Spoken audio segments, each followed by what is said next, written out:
civil servants have specific responsibilities on their financial instructions.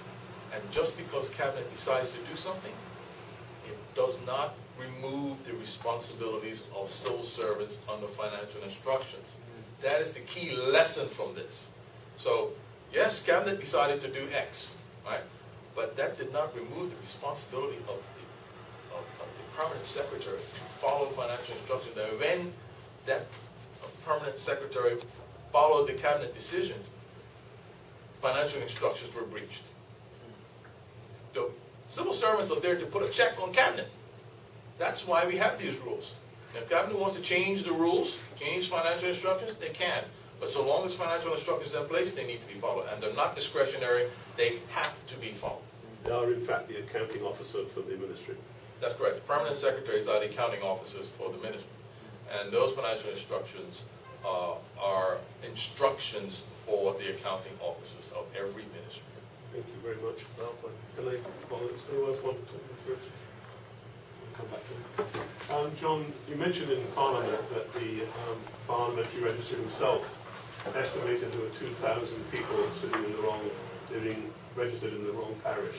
That kind of figure, when you think what it could have done to a post-round election, is quite appalling. Actually, it's astounding that there are 2,000 people reported who appear to be registered incorrectly, that is, in constituencies in which they're no longer living. So that vote was invalid?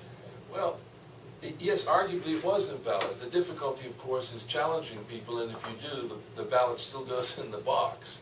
And there's no sense trying to refight elections that have come and gone. What we need to do is plan for the future.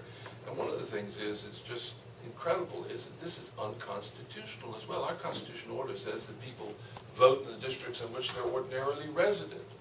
And this needs to be corrected, as I think is a matter of some urgency. For that reason, as well as the reason you mentioned, which is when you've got battles in constituencies that are won and lost by as few as 7, and sometimes I think there are quite a few under 100. Depending on where these votes are placed, it can be critical. Here's the other thing, too, that I said.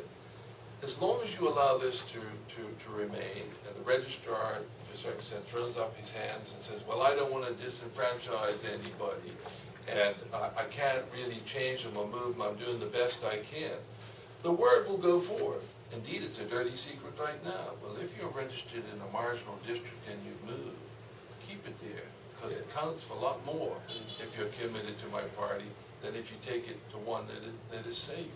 And that kind of stuff can start to happen. And I believe it already does. And we need to do all we can to bring that to an end. It makes a mockery, not of one man, one vote of equal value. It really does. Do you think there has been some deliberate fraud in that respect? I think that, yes, I think there's some of this that has gone on, where you don't need to be a rocket scientist to figure out that your vote is more valuable in a marginal district than it is in a safe seat. And it may look, there are some honest mistakes made as well, where people move, and it's not a list on their priority, moving is. But after that, there needs to be a system in place that catches this, that allows us to change it so that people can't take advantage of this sort of situation. There's a famous case in Warwick of 12 people living in a disused house. I've heard all sorts of things from MPs on both sides of the House, too. This is the other thing that really grieves me, that when you have agreement that there's a problem, agreement that there needs to be a solution, we don't have the mechanism to make something happen, and nothing does happen. And that's what we need to develop around here. Aside from the commitment and the will to make things happen, is to have the means and mechanism. And you would have thought, and certainly I think there's strong grounds for this, that when it comes to the administration of elections in this country, there ought to be bipartisan committees at the top.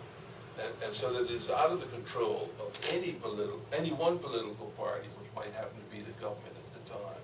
And that's where we need to see some change too, like they have in other jurisdictions where you have independent, bipartisan, or even independent electoral commissions to get on with these sorts of things. Thank you very much indeed. Can I'm being a real bully here. Let me get this out. What did you make of Mr. Terry Lister's statement in the Norwich campaign, Mr. Swan? Well, certainly there was great speculation that Mr. Lister would enter the fray, and I note with great interest that he used a number of issues that certainly we've been trotting out for quite some time. I smiled when I heard him say, with regards to tourism, we will fish with the fish are, where the fish are, and sounds very familiar. And you know, he made reference to the education system of which he was once education minister. You know, my colleague earlier, Bob Richards, had said it. You know, we have had in this PLP government 23 members, 20 of them have been cabinet ministers. There isn't a decision that has gone down in which there is a great deal of complicity with regards to the members, notwithstanding whether or not they want to be their leader or whether or not they want to just be a cabinet minister. We've heard a great deal of silence when it came to any number of issues, the most of which has been the racial polarization that we've experienced in this country, which is unfortunate, which most Bermudians want to move well beyond. They want to recognize the problems we've had, that we've endured in our past, but most people are really keen on working together, but they can't do so if they're not led in that way. And if leadership isn't encouraging in it, those close to leadership need to, you know, call it out. That hasn't been happening. So that turn was, you know, very much appreciated, but, you know, the proof of the pudding is in the eating, and actions speak louder than words. Thank you. The Premier said in his speech, final speech in Parliament, and you were there, that he would count the success of his tenure by the number of enemies he had made. Did you find that an astonishing statement? Well, you know, it's unfortunate that in many respects we have called on for leadership by example.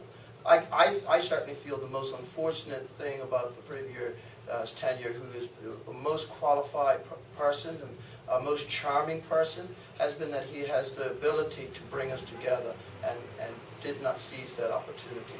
Personally, I'm disappointed by that, because it doesn't matter to me who reaches out and brings this country together. It's more important that this country and its communities and its families do start coming together. That hasn't been the tenor. That wasn't the tone that was set at the top. This country needs to be a friendlier country. I grew up in a country, notwithstanding all our challenges, where we were a friendly people, where people came here because they loved to be here in our midst. And today, we are as divided, we are as polarized, we are as wound up, and we need some political therapy.